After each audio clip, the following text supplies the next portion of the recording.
रोज सूरज उदय होता है और पृथ्वी पर जीवित प्राणियों एवं जलवायु के लिए आवश्यक ऊष्मा प्रदान करता है। इसलिए किसी को इसका महत्व नहीं पता, लेकिन दुनिया के इतिहास में एक ऐसी घटना भी दर्ज है जिसे पढ़कर न केवल रोंगटे खड़े हो जाते हैं, बल्कि हर व्यक्ति के मन से एक प्रार्थना निकलती है कि ऐसे दिन दुनिया को कभी मत दिखाना। पूरे 18 महीने तक सूरज की धूप धरती पर नहीं पड़ी थी। आइए जानते हैं कि उस दिन पृथ्वी पर क्या क्या हुआ। बात है 536 ईस्वी की, जिसे हम 6वीं शताब्दी कहते हैं। पश्चिमी देशों के इतिहास में इसे डार्क एजेस के नाम से जाना जाता है।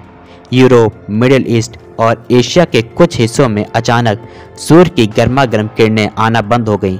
सूर्य उदय तो होता था, परंतु आसमान में सूर्य नारायण बिल्कुल शीतल चंद्रमा की तरह दिखाई देते थे। उनके तेज के दर्शन नहीं होते थे। सूर्य की किरणें धरती के इस हिस्से पर आना बंद हो गई थी। चारों तरफ अंधकार छा गया। दिन हो या रात, सब कुछ एक जैसा था।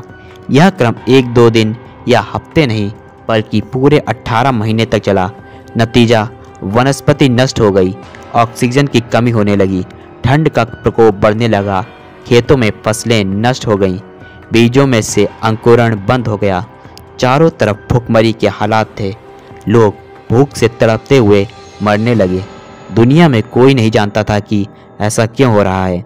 18 महीने का अंधकार लाखों लोगों की मृत्यु का बाद दूर हुआ, लेकिन सन 541 में ईस्टर्न रोमन में जस्टिन का फ्लैग फैलना शुरू हो गया।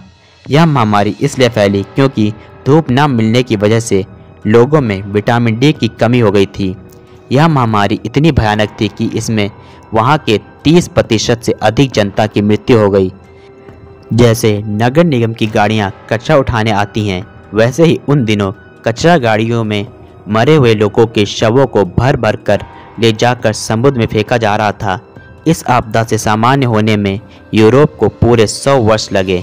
इस घटना को 1500 वर्ष बीत चुके हैं, पर वैज्ञानिक आज भी इस घटना की असली वजह का कारण नहीं बता पाए। अब यह प्रमाणित करने की आवश्यकता नहीं है कि प्राचीन भारत के वैज्ञानिक यानी ऋषि मुनि ने सूर्य को केवल एक तारा या ग्रह न मानकर भगवान बताया और सूर्य नारायण की पूजा पद्धति में ऐसी चीज़ों को शामिल किया जिसके कारण भारतवर्ष के भूभाग पर सूर्य का प्रकोप न हो। दुख की बात यह है कि हमने इसे अंधविश्वास मानते हुए बंद कर दिया है।